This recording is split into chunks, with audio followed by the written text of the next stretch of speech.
But thank you all for joining us this morning. It's always nice to be back at the top of the shard. So I'll say at the top, I think we're only about halfway, which is a bit terrifying. So just a quick thank you for Todd for hosting us once again here.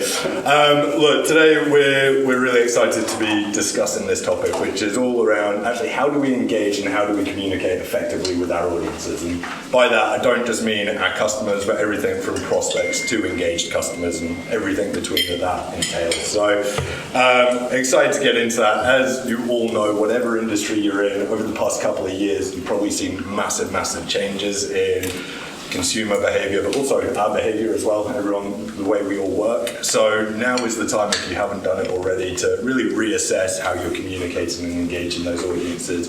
And if there's ever a time, now is the time to transform that as well. So delighted today that we're joined, not by all of you, but our friends at Twilio, front and center here, who are going to guide us through this topic. We've had a couple of sessions with Twilio previously. I think one or two you may have attended either the webinar or the roundtable. But I think at both those sessions we realised actually just not how important the topic is, but also how broad it is. I felt like at both sessions the conversation probably could have gone on another couple of hours, so I'm sure today will be action-packed and no different to that, so looking forward to getting into it.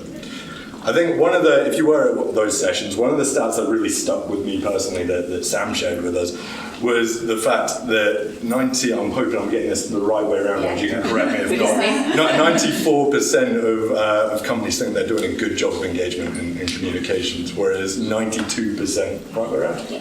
92% of customers actually disagree with that. So obviously massive change there and worlds apart. So I think it's important for all of us to actually decide which side of that we are and take a good look at our own. So I guess just to give us a bit of context for the day, who here thinks they have a fairly rigorous engagement strategy or comm strategy in place? Who's actually sat down and really put some thought into it? And by the way, you're not going to be put on the spot. I'm not going to say, right, actually, yeah. So. Okay, interesting. And how many have had the conversation internally where it's actually we need to do this and we've just not got round to it? Oh, yeah. I thought that might be the case, so we've got some to dig into today. So just to give you a bit of a run of the day, so we're joined by Frank, who's going to jump up and share a bit about Twilio, what their learnings are, and so on, and hopefully that should shape up the day nicely for us. We're then going to run, you called it a bit of an experiment, so I'm interested to see what this is, but just get us all thinking about our own businesses and our own strategies so we can start thinking about things really practically, and I think, Canning, you're going to join in on that bit a little bit as well. And then what we'll do is we'll finish off with a bit of a fireside chat, so Jackie's going to join me up here. I've got 100 questions for you, so we'll get into that. But what we'll do is we'll make sure that we leave plenty of time so you can all ask your questions as well. But once again, nice relaxed session. If you have questions, feel free to be selfish, talk about your own business. It's actually more useful to everyone else in the room if we get into the specifics. So Frank, I'm going to hand over to you. Thank you. Thank you, everyone. So today we're going to be looking very high level about why customer engagement is really key to what you do as a business. Maybe I should stand in the middle. Yeah. Right center. So really we're going to be looking at how to build consistency, really focusing on how trust matters in terms of relationships, why this is key to reducing churn, and really how does communications inform customer engagement, which helps you to retain product market fit. I think the necessity of this slide is really getting you to think about data. So as we're moving into a world which is going to be cookieless in 2023, the key question is going to be, how do you get that data and information from your customers? How do you retain it? The challenge we have right now is that a lot of businesses don't really have a good communications or customer engagement strategy. Through the acquisition of Segment, I think this is a massive segue because now you have this data platform that enables you to understand the timeliness as to when and why you should be reaching your customers. So you don't want to be spamming them. You want to understand how do you do hyper-personalization at scale. My experience will be very different to your experience. And these are just some of the things you should be thinking about. So you can see, for example, if you've got a CRM, a data warehouse or logistics, you're even looking at e-commerce as a business.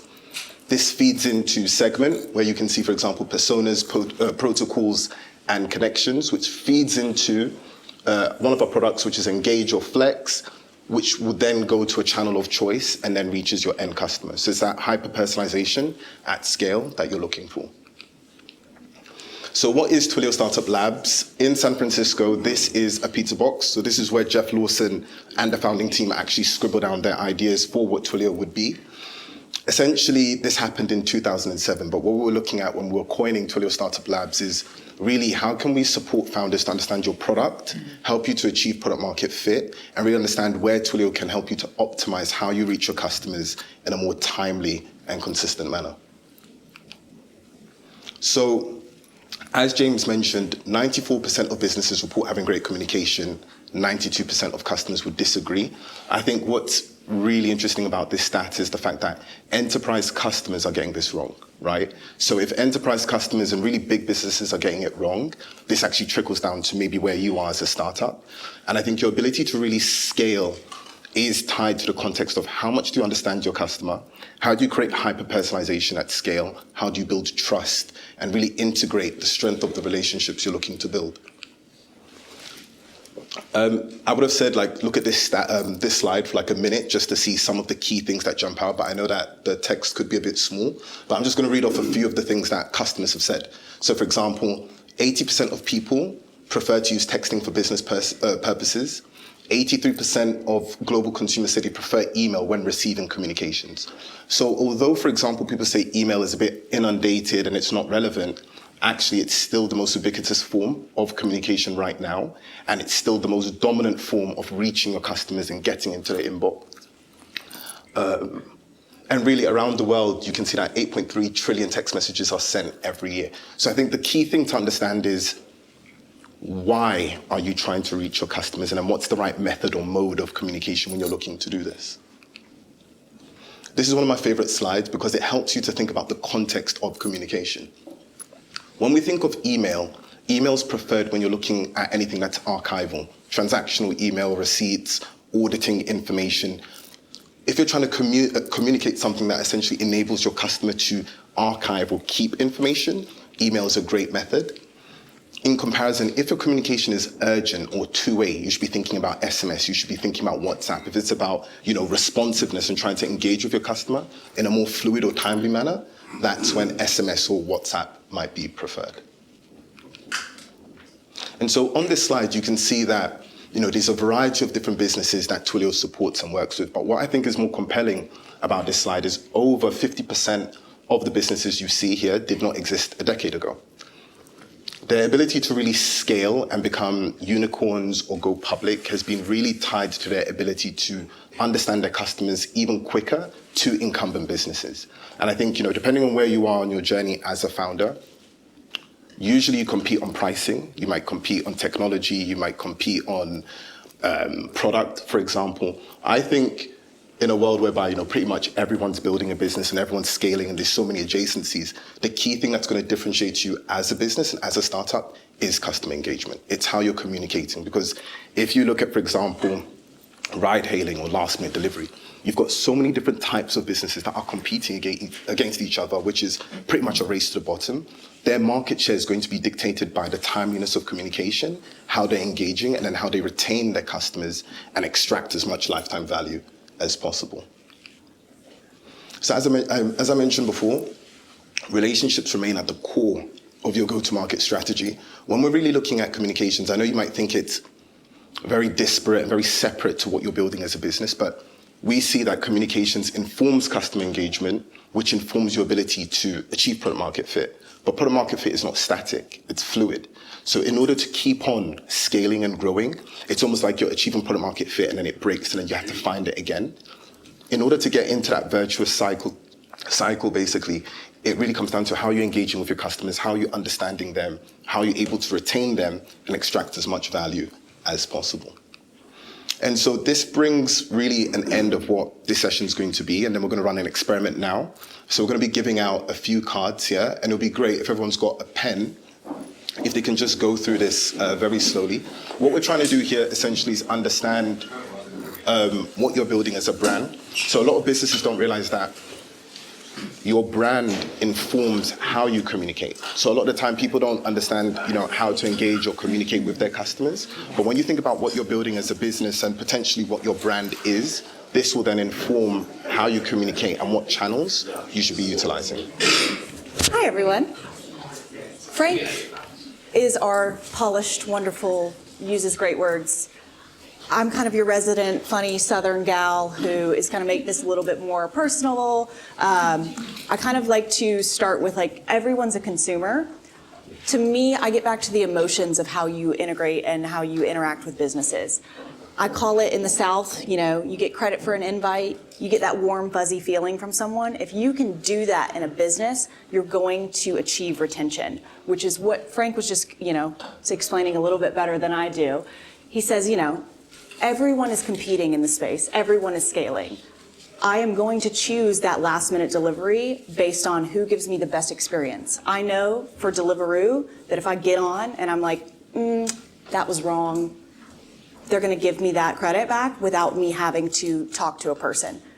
That way, I know I'm not going to go utilize Uber Eats and say, I've got to go through this whole mess because someone delivered my smoked salmon wrong.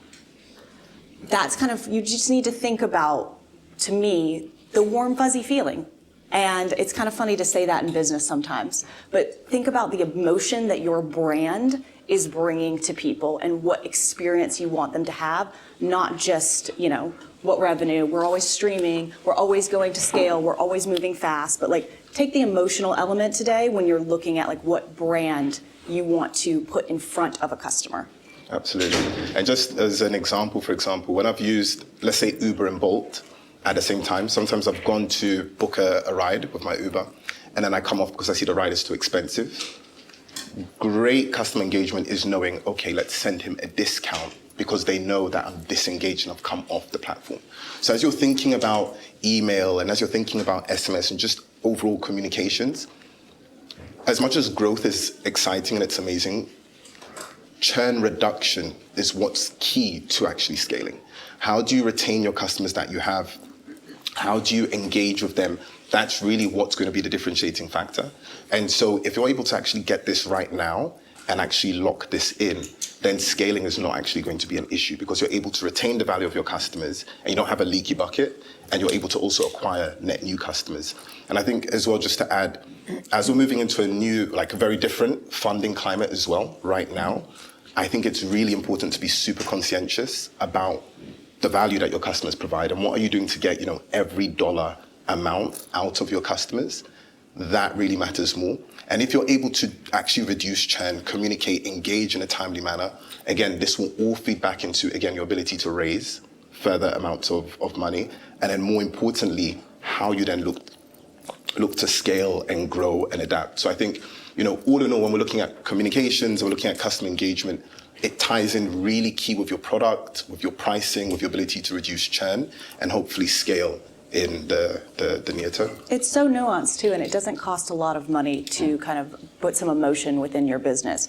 For example, energy crisis, we all know that that's happening. Octopus Energy is one of my favorite customers of ours. This is so simple. It took them 2 hours of coding. If you call in to their IVR and you're put on hold, they've read your birth date on their profile and you get played. The playback tone is the #1 song on the year that you were born. That is so simple. It is so nuanced. It does not cost any bit more to have that kind of experience. So when I'm sitting on hold, I think it was like a Britney Spears song for me, which it tells you how my age is, but it made me so happy because I'm like, okay, I'm waiting, I've got an inquiry, I'm actually calling about a bill, but I'm like, okay, this is nice, and it's not something that costs a lot to put, it's just that thought and that kind of out-of-the-box thinking that I want you to do in this kind of exercise. So that would be kind of an example of where to kick it on off.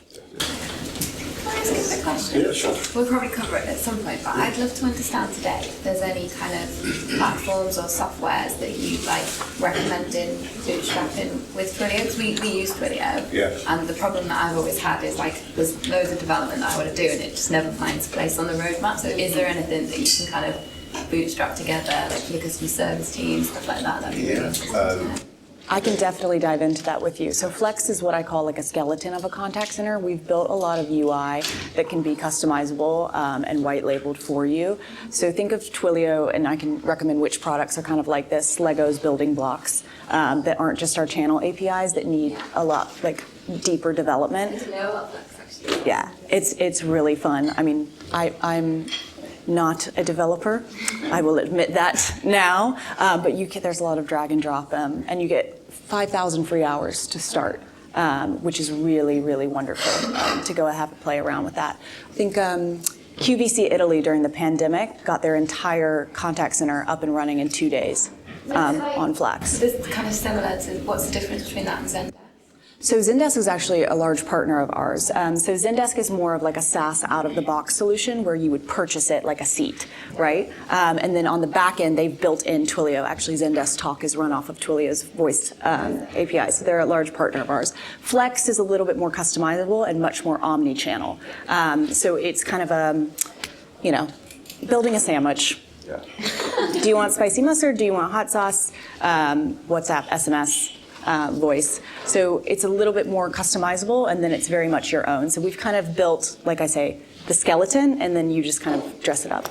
And just to add to that as well, if everyone has received the SMS yet or is pending, I think maybe it might be because of Signal, but it should follow through. We do provide credits as well, startup credits. So you get up to 5,000 Twilio credits. You also get SendGrid credits for email. You get 50,000 Segment credits.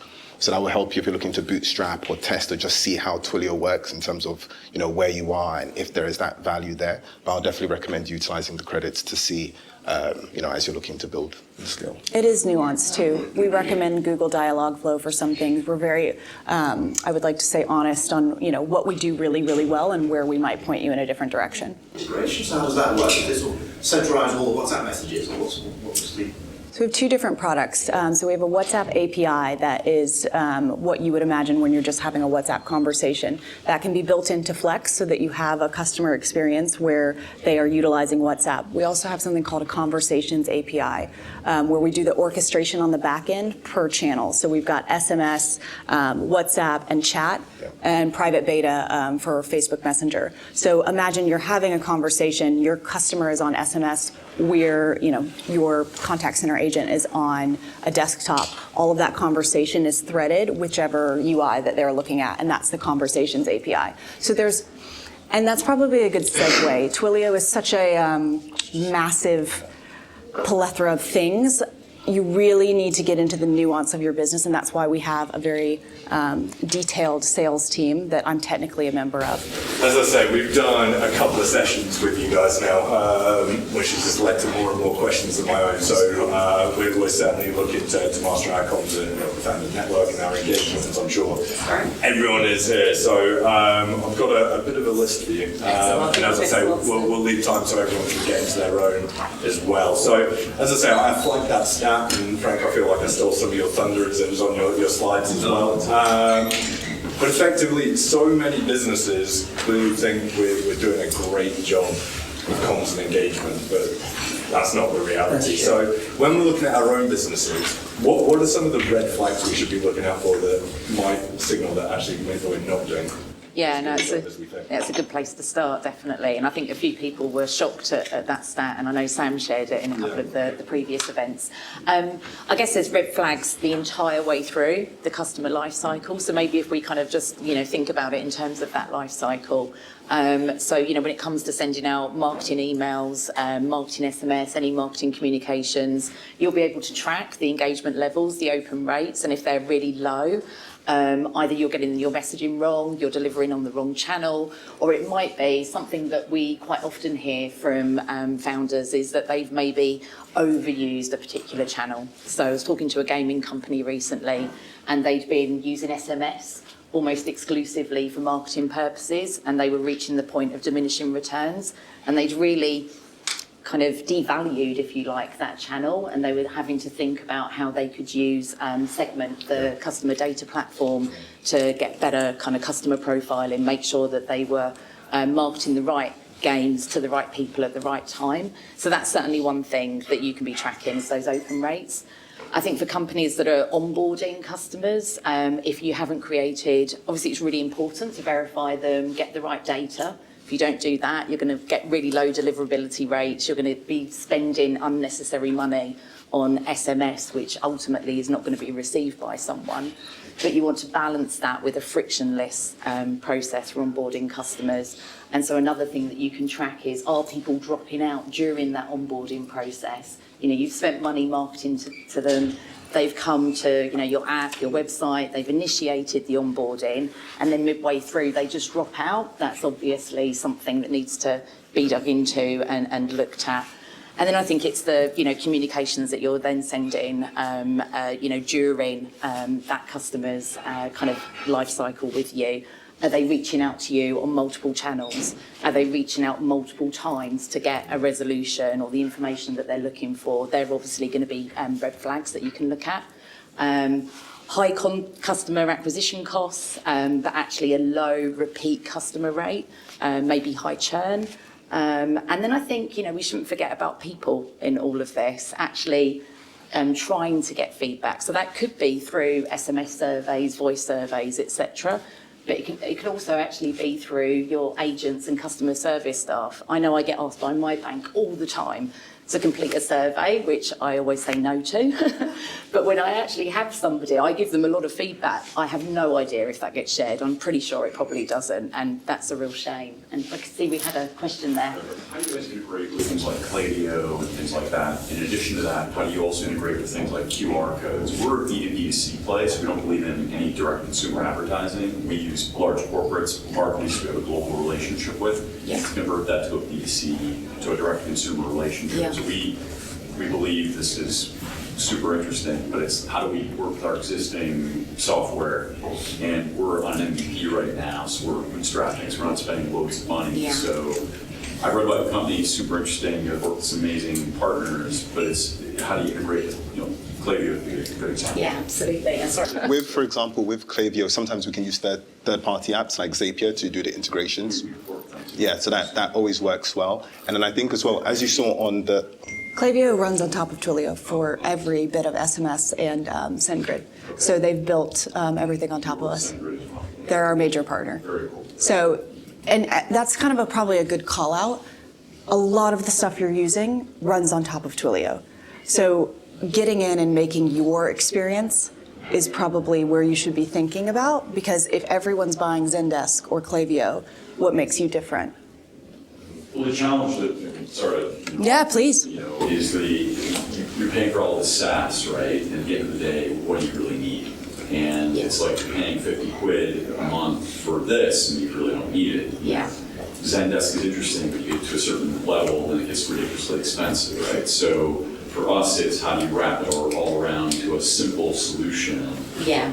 And I'm not a programmer or a coder, but I understand it deeply. So it's figuring out how do you minimize your burn on that work. You'll love Twilio's commercial model then. Yeah. So yeah. Anyway, Frank. I would add to that point you mentioned as well, which is a lot of the time founders build across a variety of different tech stacks, right? And so when you're stitching across a variety of different tech stacks, that can create a very almost janky experience for the customer, and also becomes very expensive. It's hard to manage your cost across that. I think with Twilio, the good thing is that A, it's customizable, B, it's very seamless in terms of the different channels you have at your disposal.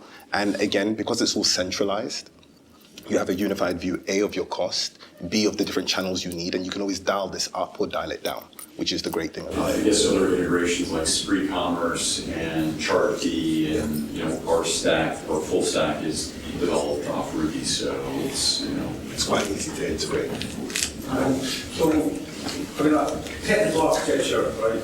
We like plug and play off the shelf. We don't like doing integrations.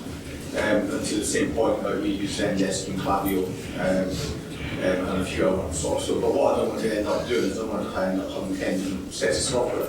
And then to be able to utilise them properly, we almost kind of have a specialist on each one. And then before you know it, you've got 10 headcount managing tech, and your tech might only be delivering you 200,000. So you're not making any money on it. So, like, you know, where's the balance? Think about- when does this become enterprise? This is a very normal question. I probably should have introduced myself. I manage scale-ups at Twilio.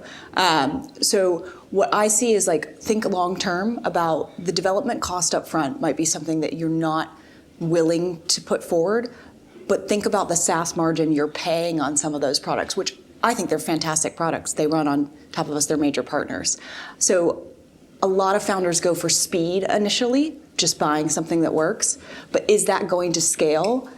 And are you going to be able to iterate as your business changes? Let's try to stay high level on strategy, and then let's really dive into the sounds practicalities of it. So I think you've alluded to a couple already, but have you got any examples of where comms or engagement has gone really wrong, maybe personally, or what you've seen at work?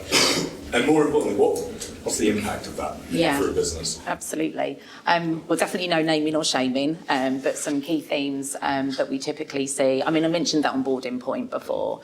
That's something that we constantly see with organisations. They want to create a very quick sign-up process, so they don't then verify and validate the contact details, the organisation or the individual that is signing up for their service, and that just creates so many more problems downstream. So yesterday, for example, I was talking to one of our customers. They're a unicorn. They have a very successful platform. It launched in 2017 and they're now in 120 different countries. And one of the issues with their very quick, frictionless sign-up process is that they have some bad actors on the platform, which then leads to some of their SMS communications being blocked. And now they're having to look at how they can redesign and re-engineer, that process and resolve that. Some of the other things we see is people, launching new channels, but not really thinking through how that channel is going to be used by their end customers. So WhatsApp, for example, is something that a lot of customers are launching for customer service, but then they don't provide the ability for you to upload pictures, images of documents, anything you might have a query with, which is just such, a basic thing, but such a big miss. And then I think, again, bringing it back to the human side, we talk about aggregating and bringing together multiple channels. What sometimes customers miss is bringing together the different departments and making sure that there's an integrated communication strategy that all of the different teams are buying into. So an example of that we saw probably a couple of years ago, one of the disruptive travel brands that we work with, is they had their marketing team sending really effective communications out to customers, prospective customers. That would then lead to an influx of calls the next day on the contact centre, but they hadn't staffed the contact centre effectively, so they didn't have the right number of agents to deal with the calls, which obviously was a really poor customer experience. So they now make sure that they're very joined up and that there's a calendar and everybody knows when different comms are being sent out and what impact that might have on different teams and resource levels. Yeah, I think we saw when we did the show of hands just at what level people are with actually setting out their own strategy. I'm with you, by the way. I think it's, as a founder, you can feel like you're firefighting a lot of the time. So you mentioned it there, how it stings you if you leave it too late. At what stage should everyone in this room be looking at this strategy? I think, clearly we would say this, but I think genuinely, you really have to think about it at the outset. Obviously, there's going to be, budget constraints, time constraints, etc. Totally appreciate that. We looked at the architecture slide earlier. It's essentially a series of building blocks, and it's licensed and priced in a way so that it can scale with you as you grow. But I think right up front, you should create that strategy. If you look at Deliveroo, for example, we've been with them on every step of their scaling journey. At no point have they had to completely re-architecture, change the technology platform that they've invested in. And what that has meant is that they've been able to scale into new markets very quickly. They've been able to adopt new channels very quickly. And they haven't had to take time out at a certain point, re-architect, and then allow, potentially other disruptors to take their market share.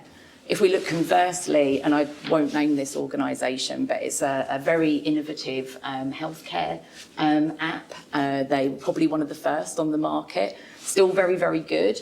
But a couple of years ago when COVID hit, they weren't the quickest, shall we say, to enhance their video experience. A lot of new entrants came to the market and, the disruptor was disrupted. So I think if you don't get the building blocks and the platform right up front, it can hurt you as you then try and scale.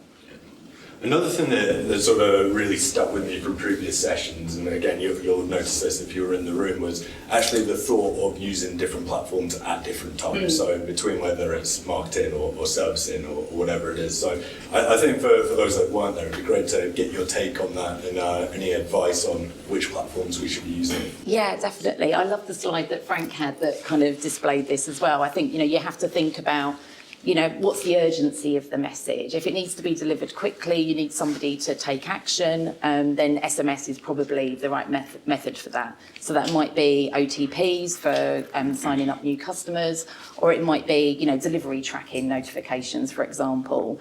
Email's still great and still has a place, and for marketing communications, it's very cost effective, and it still might be the right method to deliver those communications, particularly if you're personalising and making sure that the content in those emails is meaningful with your customers. Chat's great, WhatsApp's great for customer service. I think people really like that, and particularly the always-on capabilities that you can have with those services. And then voice, like we always say to customers, Frank and I were chatting earlier, don't forget about voice in the mix of things. And it might be that it's an automated IVR. Marks and Spencer's, very traditional brands, they use our IVR capabilities, and we're able to massively reduce the number of calls that had to go through to an agent and the time in which they were able to deal with those calls. And I've certainly seen some brands use voice with SMS and IVRs very effectively. So the travel brand that I mentioned before, they were really hit about a year ago. I think it was about a year ago. It was when the government were constantly changing all of the travel regulations, and they ended up with lots of their customers stranded in different European locations, clearly all calling in to see, what they needed to do, and their contact centre, they had very, very long queues. They weren't able to cope with the traffic, and clearly people were taking to social media, trying to find out, what flight they could get home, etc. So what they did, I think their head of platform architecture was at a children's birthday party and was getting all of these calls and messages coming in saying what was going on. And he literally, with his laptop, was able to change their IVR, create some more settings, and people had an option to request a callback, and that they would get an SMS with the time of that callback. And actually they turned what could have been a really negative customer experience into quite a positive one. Amazing for customers. I'm guessing he wasn't so popular at home after. No, probably not. Probably not. There we go. So I've got just a couple more, and we'll go to questions. I know Yeah. we've got one at the back, so we'll come over shortly. We're always looking for value add for our customers as well. So what sort of tools, any tech out there that we can be looking at that is a quick win for those in the room today? Yeah, video, without doubt. I mean, it's going to depend upon, your brand, the nature of your service. But I think for lots of organisations, I think video gives a really great opportunity to still provide that very meaningful connection, but to do it in a way that you can scale ultimately. So we saw that with Galleries Lafayette. They have a personal concierge service that they offer in their store. Clearly that couldn't happen when we were in lockdown. They replicated that using video and continue to offer that as a service. So I think for brands that are looking to create communities and that strong sense of connection, but also for maybe luxury brands where, they're selling to busy people. I think there's this kind of preconception still that, people buying luxury products and services want to have that, in-person contact. Actually, I think a lot of people that are earning a lot of money and can afford those goods are actually very time poor. And if you can provide them with that level of service through, a video call. And what about from a trust point of view? So obviously as scale-ups, we haven't got the luxury of being around for decades like some of these businesses. So how do we build trust quickly with our customers? I think there's a few really simple things that you can do. So the first is just making sure that those communications are personalised and, come across in a way that, this is a brand that understands you and knows what you're trying to achieve at, whatever point in the life cycle.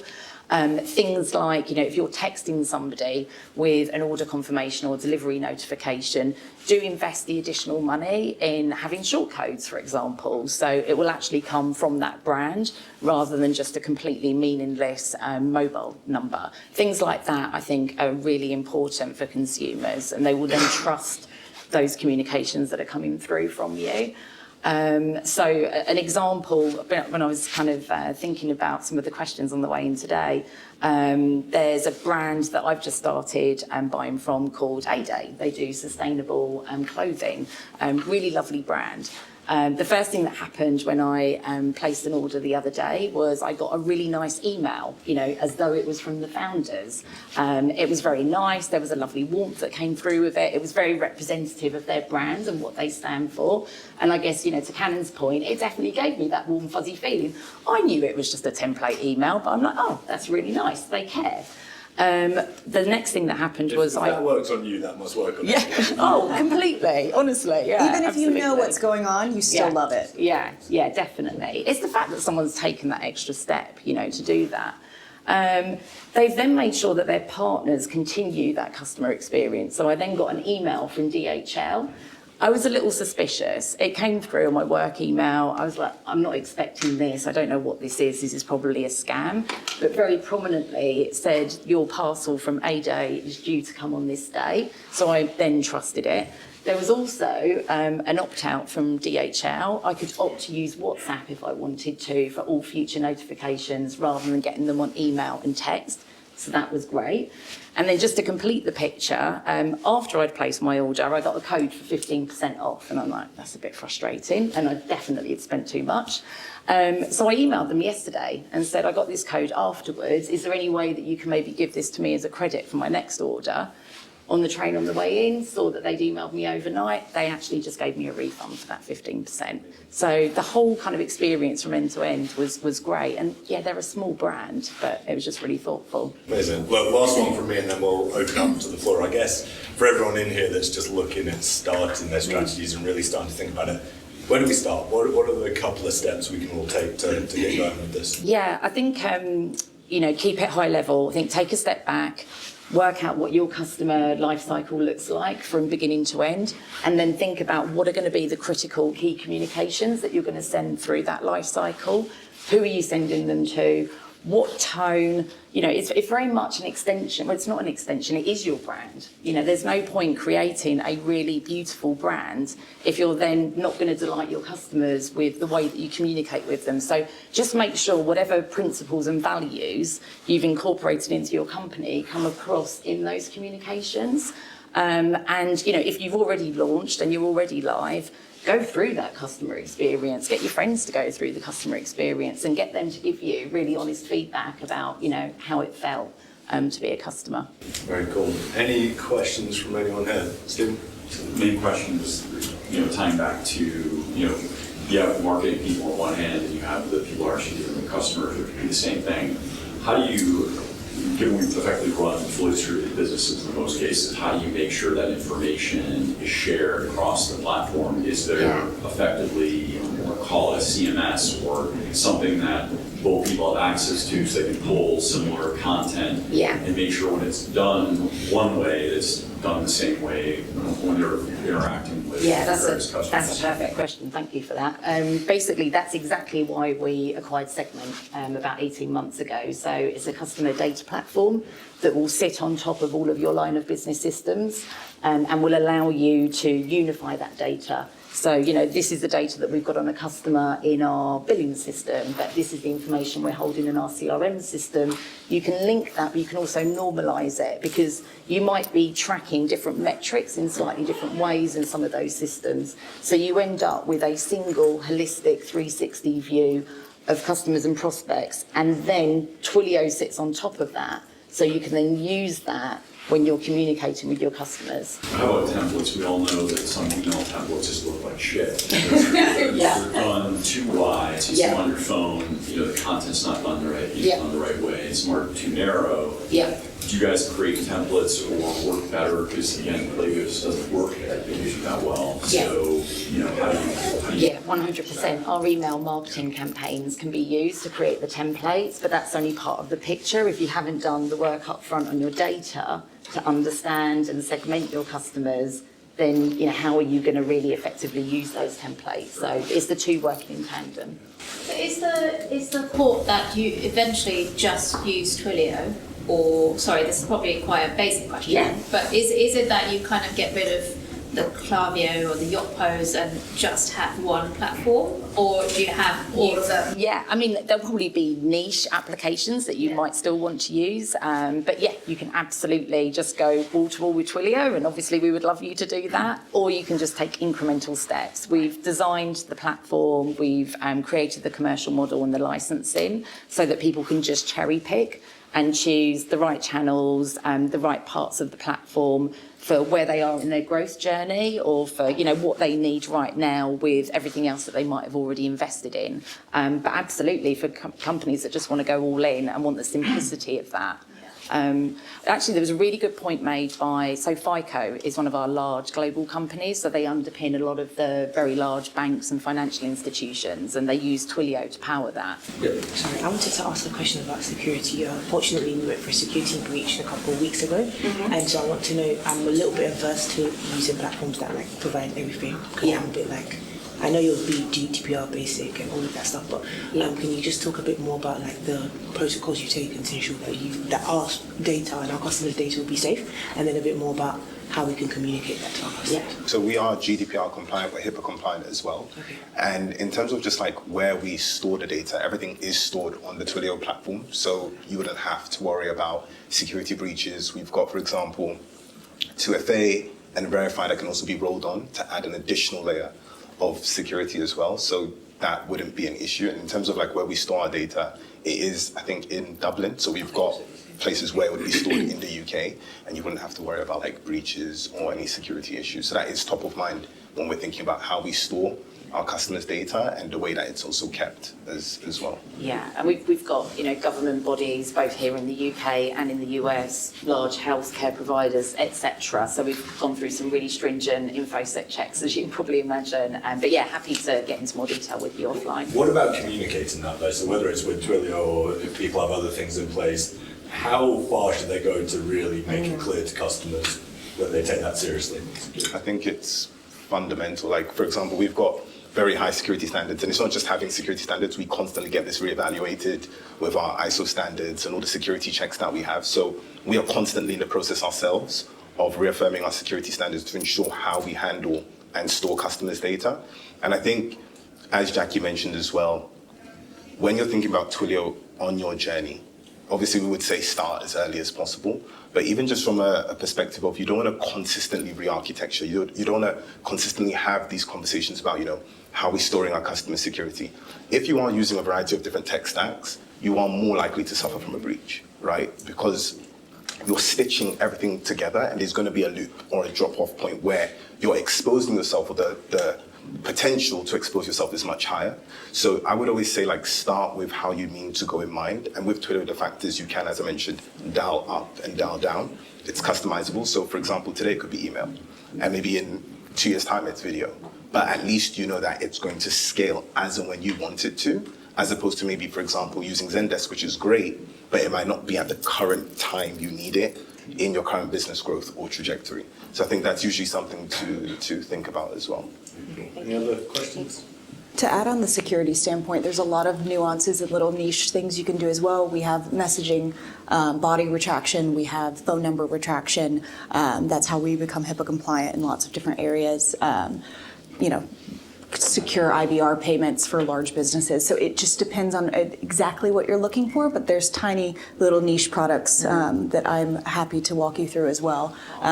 So there's a lot. Because more customers are starting to get concerned about their data, so sometimes when they want to be removed and they have the right to be forgotten, we think we've removed them from every piece of communication or whatever, and then I might send a letter. So during COVID, we had a situation where we did direct mail, and then unfortunately the customer was that's another thing. Yeah, exactly. So people don't want to receive a letter in the name of someone that's no longer with us because they didn't remove them from the password.